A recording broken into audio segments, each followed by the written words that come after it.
Did you know that nearly 60% of massage therapists leave the industry within just 5 years due to burnout and low wages and lack of support? Now imagine a business that not only flips that script, but builds a thriving $1 million model without tips, without memberships, and with zero, that's pretty impressive, Amber, zero burnout. That's exactly what today's guest has done. I'm your host, Beverly Cornell, founder and fairy godmother of brand clarity at Wickedly Branded. I have over 25 years of experience helping hundreds of purpose-driven entrepreneurs awaken their brand magic and boldly bring it to life so that they can magnify their impact on the world. And today we are diving deep into business reinvention, healing leadership, and disrupting an industry that desperately needed it. With someone who has walked the walk, my guest is Amber Briggle, founder and franchisor of Soma Massage Therapy based in Texas. What started as a side hustle to just buy groceries has now grown into 2 thriving locations, 25 employees, and over $1 million in annual revenue, all while staying fiercely values-driven. She's here to share how she built the business, why tipping is off the table, and what it means to scale with integrity. Amber, welcome to the show. That was a great read-in, Beverly. Thanks so much for having me today. I'm really excited. Amber, take us back to the beginning. We talk about sparking ignite. So take us back to the spark. What inspired you to go from a liberal studies degree, I believe, right? To launching a massage business from scratch? Yeah, I couldn't find a job. That's quite honestly what it was. I went to a really great 4-year private liberal arts, all girls Catholic university in Minnesota. It was a fantastic school. I got zero regrets. But when I graduated, I was having a really hard time finding a job, partly because I had a really great degree that made me fascinating at cocktail parties, but wasn't necessarily marketable, but partly also, Beverly, quite honestly, I just didn't really know what I wanted to do with life. And so it's like, I didn't really know how to apply this degree because I didn't really know what my passion was. We moved, we being my now husband, we ended up getting married after he graduated, but we ended up moving around a little bit. We landed in Boulder, Colorado, where he was going to grad school. He was getting a PhD, and I was working in a dead-end job that just was not really fulfilling, making $9 an hour. And I still didn't really know what it was that I wanted to do, but I knew I needed something more. I felt I probably should go back to school. But again, I was like, do I get another degree? Do I get a master's? I was just floundering. What do I want to do? Turns out in Boulder, back then, the school's closed now, but for a long time, for many years, the best massage school in the world was right there in Boulder, Colorado, because of course, like if you live in Boulder, you're like a yoga instructor, a dog whisperer, or a massage therapist, right? So like the best massage school in the world was like right down the road. It was only a 1-year program. I'm like, I can do anything for a year. I signed up, I registered for school. I had never gotten a professional massage in my life. But like I said, it was a 1-year commitment. I'm like, I can do this for a year. And also, I'm a very personable person. I like being with people. I'm very touchy-feely. I've always been very interested in alternative healing and holistic medicine. And I was like, this just seems like something that I would probably enjoy. So I applied to school. I was accepted. I graduated a year later with honors, and I ended up killing it. I worked as a solopreneur in Boulder for a couple of years before my husband, who then had a PhD at that point, got a postdoc opportunity in the Netherlands. And we were in our 20s. We didn't even have a goldfish or a house plant. We had a month-to-month lease. And when the Netherlands calls you and you're in your 20s, like you answer that call, and we packed up and moved abroad. Being a massage therapist, wherever I go, my hands can go too. And so I started business there, started a family there, and then eventually we moved to Denton, Texas in the Dallas area, which is where we're at now. At that point, was loving what I do. I love people were always so happy to see me, and I would make them feel better. And like their migraines were getting less frequent and less severe, and their range of motion was getting better. And like their blood pressure was lowering, and they could maybe take less medication. I could see the value of what I was doing, and I wanted to do it for as many people as possible. So we moved to the Dallas area. I started just working out of the spare room of my home. At that point, we had a toddler, so I was working around my husband's schedule. Still just looking for grocery money, but really seeing the potential that my healing touch could bring to others, and eventually just meeting the need as it arose. There's only so much massage I can do in a day. It's very exhausting work, not only physically, but energetically as well. And I would just get to the point where I had so many clients that they would book like a standing appointment. Like, I want this same appointment with you every other Thursday at 3:00. And you do that enough times and your schedule gets booked. And what happened, Beverly, is like, you might be coming in for your regular massages, but you might just wake up one morning and reach for a coffee cup and sneeze at the same time and do something to your neck. So they would call and they'd be like, I hurt my neck. How soon can you see me? You and I are recording this at the beginning of April. Probably if you were to call me today, Beverly, my next opening would be like sometime between Father's Day and the 4th of July, because I just didn't have any openings. And that's not something that your clients want to hear. And that's not something that I, as a massage therapist, wanted to tell them. So I would start referring them out to other people in the area who I knew gave quality touch, even if they weren't me. They would go see them to get that work. And then more often than not, land back on my table in a couple weeks' time for the regular appointment. But sometimes they wouldn't. Sometimes out of the massage therapist, easier to get in to see, right? Because they could get a same day appointment with her or him, maybe closer to where they lived or worked or was. Like, just a variety of factors might end up just, they've established a relationship with this other therapist, they end up staying with them. And I realized pretty quickly it would make more sense to refer people in-house. So I started a business. I did all the things that small business owners need to do with the website and the LLC and the EIN and all that stuff.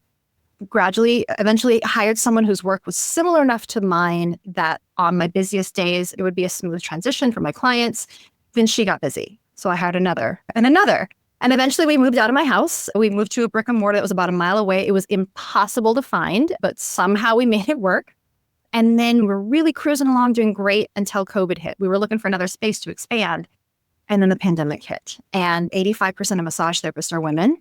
And you and your listeners understand deeply how bad women fared with our careers during the pandemic, because we still make less than men. So if schools are going to close and there's no camps and no daycare and no one to watch the kids, the person who's making less, usually the woman, is the one who's going to have to quit her job. So I had no workforce. We were closed for a couple of months here in Texas. And by the time I reopened, 2 months later, my workforce had been slashed from 13 people down to 4. We had 2 locations, had to combine them down into 1. And I was determined, like, I could not let this fail. Like, I didn't do anything wrong, right? So why would my business close? So I just somehow held this thing together and one by one hired new therapists, eventually moved to a new location. So a year after we had reopened, we had opened in a beautiful space right downtown. It's got twice as many treatment rooms. I now have 25 massage therapists. I do have a second location again. We are now franchising. We gross over $1 million a year. And through every step of the way, I just tried to meet the needs of my clients. So when I got busy, I expanded. Now my business is almost at capacity. So I want to continue to expand to meet the healing needs of the entire country and go coast to coast and really not only transform the massage industry, which I'm sure we'll talk about later, but just provide that healing touch to as many people as possible. None of this was planned. It's all a happy accident, but I'm sure your listeners understand when the universe provides you an opportunity and it just feels right in your gut, you go for it. And that's what I've been doing. Yeah. So my journey is so similar to you. I left a marketing career to follow my husband, who's active duty Army, and started freelancing with marketing just so I could be as mobile as he was. And 13 years ago, working remotely was not even like a thing. Sure. Really unusual. And started again, like grew and grew. COVID certainly affected us as well. And I love the phrase spit and scotch tape. And I wrote it down. We totally relate. Sometimes it is that grit and that resilience that just gets you through. Like, this will not fail. And there's such determination in that. That is what I think is so beautiful about entrepreneurs. Like, we love to build things. Yeah. When we want to build something, we're like pretty tenacious when it comes to that, like almost to a fault. I get a massage every month. That self-care for an entrepreneur is so essential. And I mean, I want a 2-hour massage when I go, because an hour goes by, I'm like just starting to relax. And I've had surgery on my hip and other things. It does really help, like range of motion and issues that I have. You talked about a couple of things that really resonated. One was it's physically exhausting and also energetically exhausting, because you're on the table and you can just suck the energy. And it's such a physical job. Like, you are using all your body to do this thing. And then you also have to mentally make sure you're covering all the different muscles and all the things. It's quite like a science and an art in many ways. Wow. And then you just have to read people because some people want to be chatty, some people don't. Like I love my massage therapist. She's super chatty. And I love chatting with her, but I've had other therapists that I don't chat with at all. So everyone's kind of different there too. So talk about how like you went from freelancer to business, but also like this idea of no tipping, no membership model. Cause like I do use Massage Envy. That's like a membership model. Yeah. And it's great because when we move as an Army family, they're almost anywhere. Talk a little bit about this idea of no tipping, no membership, and what led to that decision, and how has it impacted both the client side of it and also the staff, the team? I get that question a lot. That's a great question. The short answer is it happened very organically, right? So when I graduated from massage school, it was just me and I kept 100%. So I knew what are my overhead costs between rent and supplies, and I had an ad in the yellow pages, right? Well, I knew what I needed to pay my own bills. And that is how much I charged. I wanted massage to be accessible to people. Obviously, who doesn't like making money? I like making money, but I also have this passion for making sure that wellness is accessible, because a lot of times massage and therapy and chiropractic is just inaccessible to people who need it the most. Yeah. So what's that kind of like happy middle? What I found from that was it really set me apart from all the bazillion other massage therapists in Boulder, because many of them charge their rate, but then you'd also tip a little bit more. I set myself apart as being someone that didn't have a tipping policy. But the other thing too is I've always really seen massage as being more therapeutic in nature and not a fluff and buff. Like you've talked to the benefit of your 2-hour massages. Takes you an hour to unwind and then do the work, right? And you walk out and you're refreshed and you're renewed and you're ready to take on the world again and kick all the asses. I think that entrepreneurs specifically, like the people who are doing this work and kicking asses, we need to rest our brains. Yeah. We need to rest our bodies. And in the business that I do have to be creative. So if you don't have moments of resting your brain, you're never going to find and tap into that creativity. It's so important from a physical perspective and also the mental perspective, because 100%. All of it. It's self-care. Self-care is a gift that most entrepreneurs, especially women who are balancing motherhood and business. Great. Yeah. It is something that when we talk to our clients, like how much rest are you getting? How much self-care are you doing for yourself? Because it's so easy to burn out if you don't do that. This model of no membership is like no obligation. And also I love the therapy side of it because it is therapeutic. That's exactly my point. Like when I see a mental health therapist, do I tip her?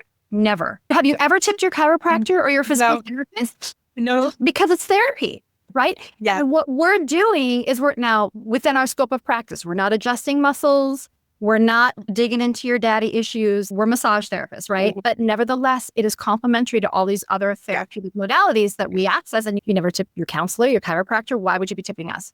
What I found from that, not only did it set me apart from my competition, but it built into my clients this understanding that massage is medicine. Massage is self-care. It's not a thing that you do twice a year on your birthday and when your sister-in-law comes to town and they're like, grease you up and slide you out to the car. We're getting in there and we're like breaking down that scar tissue. We're helping you stand up straighter. We're getting rid of those adhesions. We're fixing you, right? And what I've found is that my clients, when they enter into this space with that sort of mindset, and when I enter into this space as a massage therapist, knowing that this is therapy, I am healing, I am helping you. I'm not just greasing you up. When we enter that space together, what's more likely to happen is I'm going to provide a more therapeutic massage that really meets the need of that client. And the client is more likely to understand that this is a thing I need to do regularly. We don't need a membership because people come back because they understand the value of it. Now, we do have packages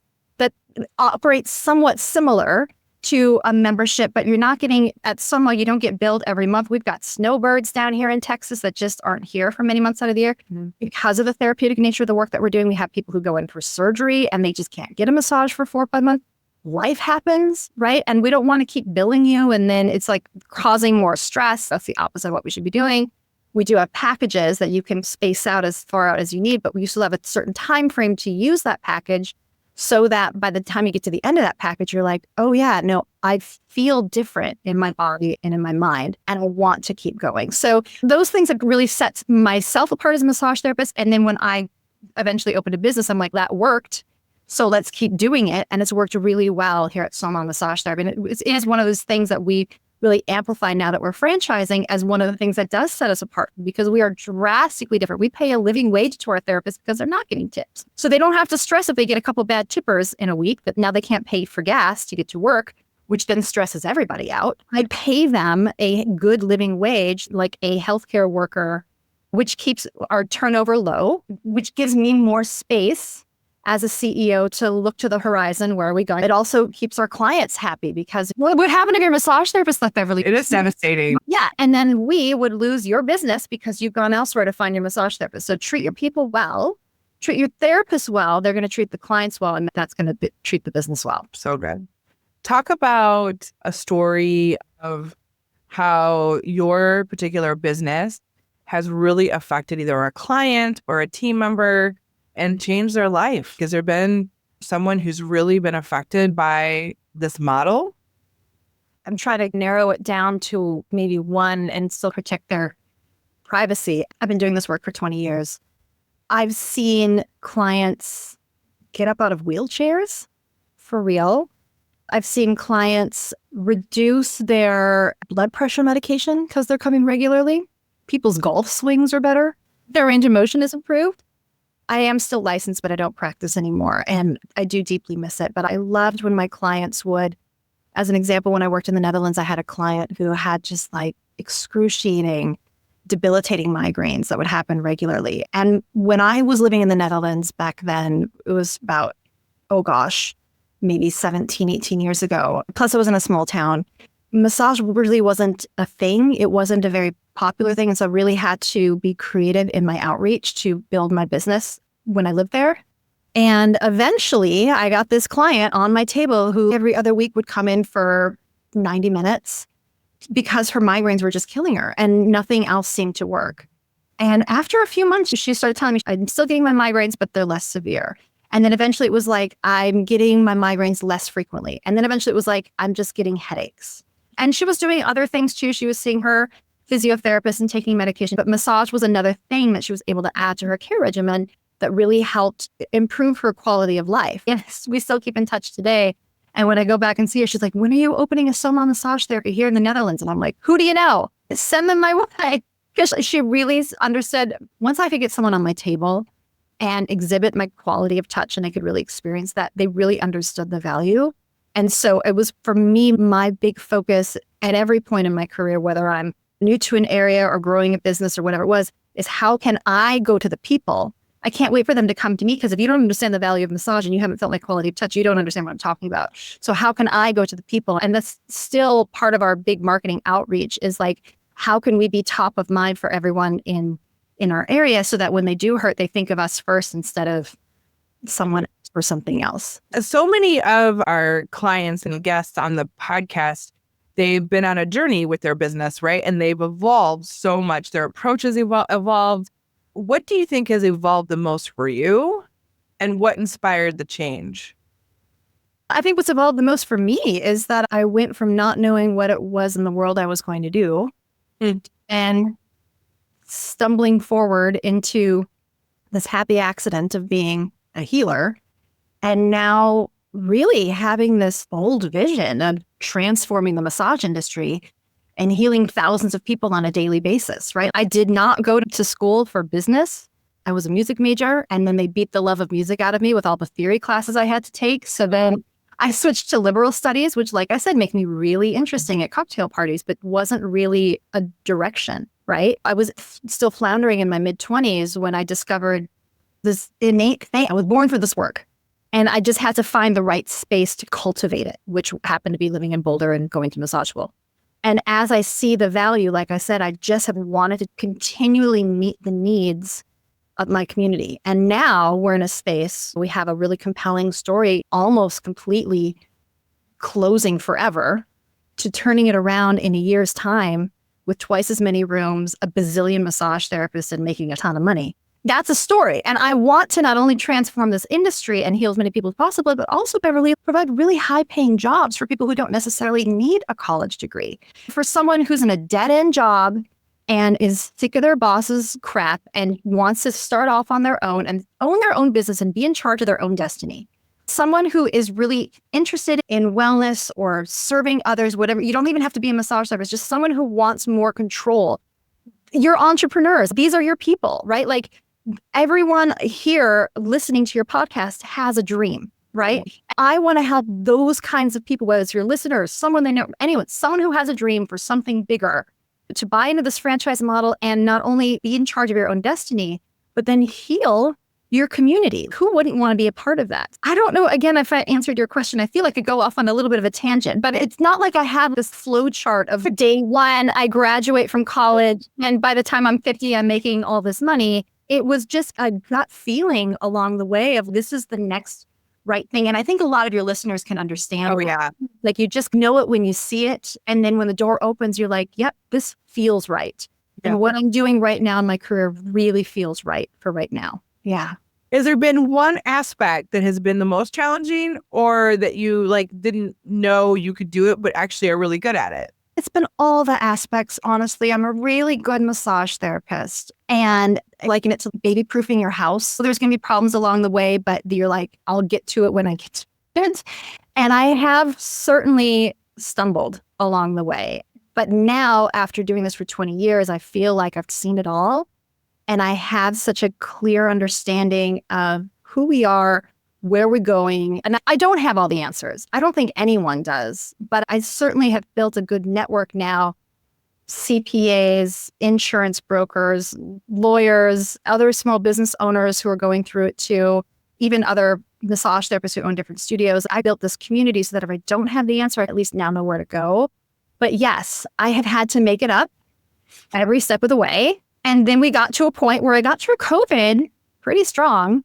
And I just felt, I don't want to say invincible because I definitely understand what's at stake if I don't do it right. But I just saw that clearly I know what I'm doing. I know something. I was able to navigate a global pandemic that nearly decimated my business, that decimated a lot of businesses and came out even stronger. So I'm like, why don't I teach other people how to do this too? But yeah, HR has been a struggle. How do you work with people who are not on board with your vision? Eventually, you just have to cut the tie. And it's a hard lesson to learn, right? We're now transitioning all of our independent contractor therapists to employees. I understand it's a stronger business model.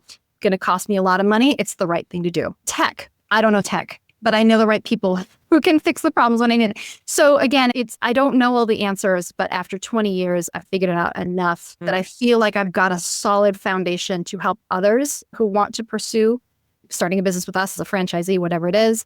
I'm happy to sit down for coffee with people and do podcasts like this to barf my knowledge out there for people. I don't have all the answers, but I've got a pretty good foundation at this point. Yeah.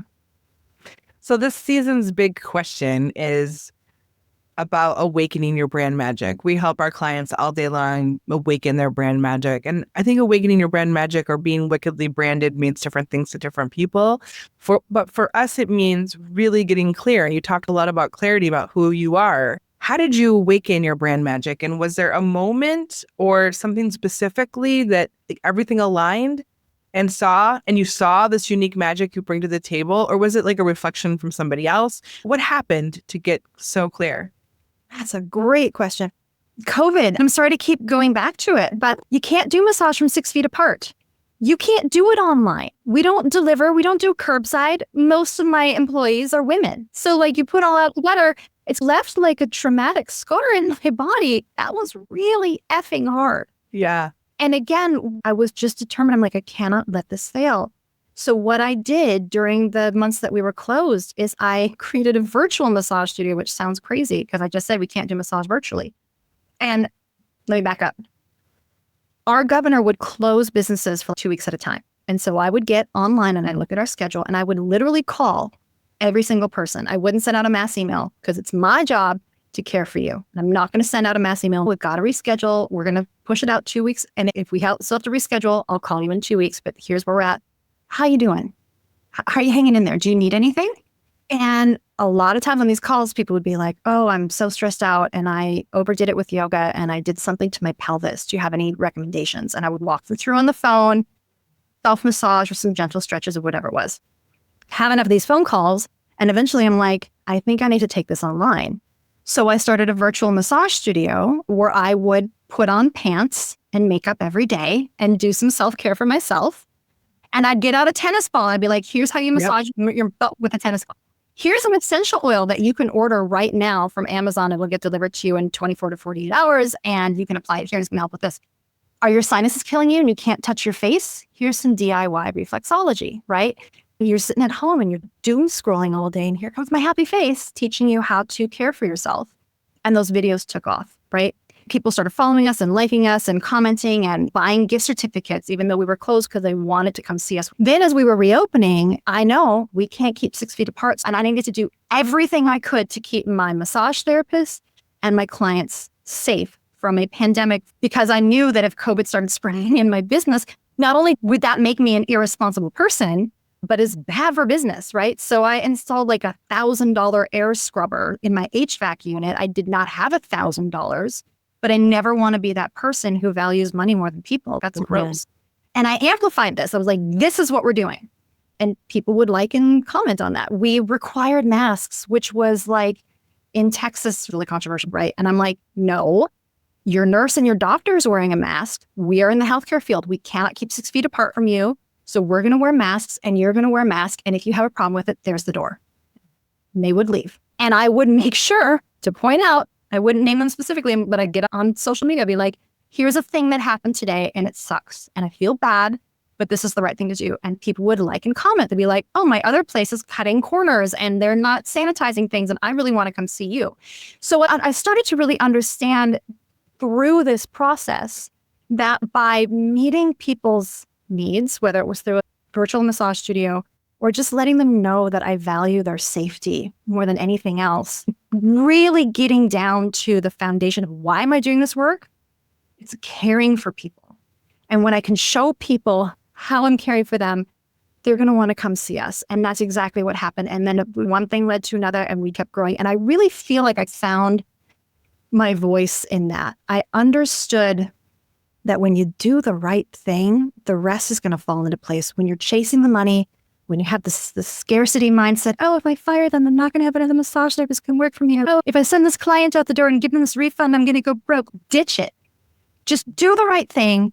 Let people know you're doing the right thing. You don't have to brag on yourself, but just educate them. Like, this is what we're doing and this is why we're doing it. And when you take care of people, the people will take care of your business. And I learned that so deeply during COVID. Focus on the people first, and the rest is just gonna fall into place. So that's the North Star that's guided me ever since. So how do you spread that magic to other owners, like franchise owners? Because that's going to be, I think, a whole different challenge. Because I think I don't sell a franchise the way I sell a massage. I award a franchise. It's an interview process. And if you're not in alignment with our goals and our values, then you don't get a franchise. It's just not worth it. Because again, I want to care for the people. I'm not chasing the money. Like, why am I doing this, Beverly? I'm doing this to heal as many people as I can, to create a safe and welcoming and inclusive space for anyone, regardless of gender identity, sexual orientation, background, like whoever you are, you're welcome here. I'm doing this to provide, like I said, healing touch and transform the industry. And if I don't have the right people on board, then I'm not taking care of my people. And so it's this lengthy discovery process. They get to know the business. I get to know them. And when we find someone who's in alignment with our values, then it's a pretty easy sell. Like, you do the right thing because it's the right thing to do. And if you cut corners, then we cut your contract and you don't have my franchise anymore. You follow our values and do the right thing. I'm not just going to hand them out like Oprah with her cars. You're going to franchise, do franchise. Like, it's a lengthy process because I want to make sure that we're partnering with the right people. Yeah. So many of our clients are purpose-driven, really heart-centered, service-based business owners, just like you, Amber. And I feel like this idea of just taking care of people is so inherent to this. Yeah. And it's important to me because that's how I view business as well. Like, I am incredibly honored to be on a journey with them to build a business. It's hard, it's fun, it's magical, it's everything. And it's just such an honor to be on that with them and to help them like come into their own, awaken their magic and get really clear. I just think that's just a lovely thing. And when you keep it person-centered, heart-centered, that's just such a powerful thing that I think women have just changed things in that. Not that men can't be heart-centered. I love my men clients, don't get me wrong. But I do think that women inherently, their leadership is more heart-led. And I love that so much about the people who come on the podcast and the people that I work with. Wow. Amazing. It's nice to hear you express it that way, that it's about the people. Obviously, we all want to make a living. We want to have a good life. I also have the same kind of umbrella where the people who work on my team are a real estate office or a legal firm where they have their own sub business under us. And it's giving them an opportunity to grow their business as well. And that to me, mentoring and leadership is really important. So it always has been about the people for me. And I love that. It's such an incredible insight because I think it's such a differentiator for those lovely heart-centered people that it's wonderful. If you're a listener and you are that heart-centered and what Amber has shared has resonated with you, I would love for you to follow or subscribe to the podcast because we share these kinds of moments a lot with the guests that we interview. And I think you'll really resonate and it will be very powerful and encouraging because sometimes being a heart-centered leader can have its own unique challenges. And it's a great place to get inspired and also hear that you're not alone in that process. Hey there, you've just finished part 1 of the Sparking Ignite Your Marketing episode. How are you feeling? Excited, inspired? But we're just getting started. Next Tuesday, we're dropping part 2 and you won't want to miss it. Be sure to subscribe to our newsletter so you'll be the first to know when it goes live. Until then, take a breather. Let those ideas simmer and we'll see you next week.